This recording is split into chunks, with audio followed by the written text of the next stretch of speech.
designed the Trooper, we knew that we wanted somebody who really touched on that fantasy of playing the Stormtrooper, of playing the Clone Trooper, but we also knew that that was kind of a limited box, and we wanted to expand that because, let's face it, Stormtroopers die a lot. That's what they exist to do. We wanted somebody bigger and more heroic than that.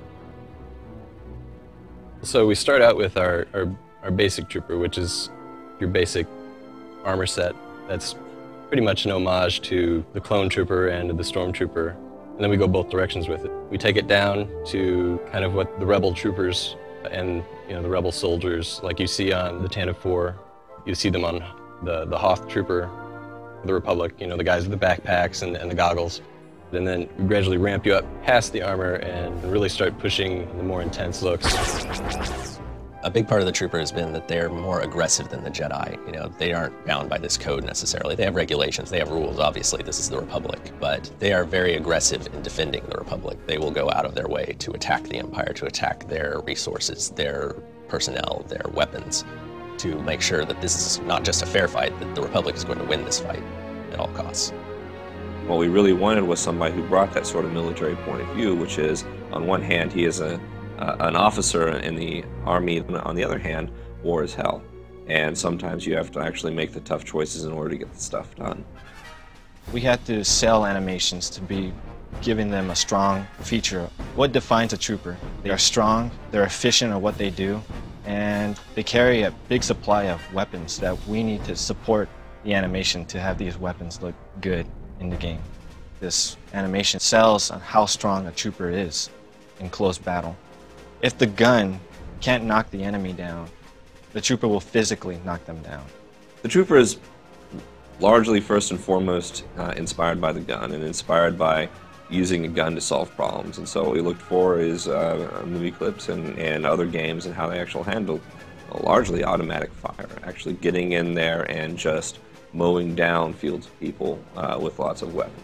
He believes in just going in and kicking butt and taking names. Well, you have your standard, long Stormtrooper style weapon that, usually based off of a World War II weapon. It's been modified a little bit to look sci-fi.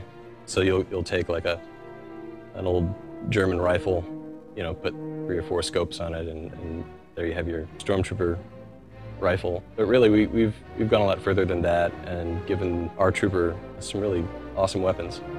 Technology is obviously a big part of who the Trooper is and how the Trooper does his job. You've got this advanced armor with lots of special features, you've got advanced weaponry, and you need all of this to really operate the way that Special Forces troopers operate. Without a lot of support, without a lot of backup, all they have is their equipment, and they need to be able to rely on that to get them through. Designers spend a amount of time doing research on finding out what combat style is best fit for a particular class. They take those ideas and deliver it to animations for us to give it life. We'll test it out using motion capture and just basic hand key animations and put it in a game with programming help. When we go in to get our motion capture, we have a good idea of how it's all going to play out, what we need, what kind of data we need to get. So we tell them to hold the weapon and interrogate someone. So I'll be the guy that they're interrogating. He'll tell me, hey, where are the droids at? Where are the droids? Well, I don't know. Show me where the droids are at. One of the funnest things that we did during a motion capture was get a prop gun. And you can see that he's struggling, like this is heavy. But that was perfect because it shows how heavy something can be. And we take that data and deliver it in our game, just polish it up and make it look good for our characters. I think one of the biggest challenges that the players are going to face when they're playing as a Trooper is choosing how they're going to fight this war. We're faced by an enemy that we know will do anything to win. They'll kill civilians, they'll poison the water, they'll salt the fields, all of that.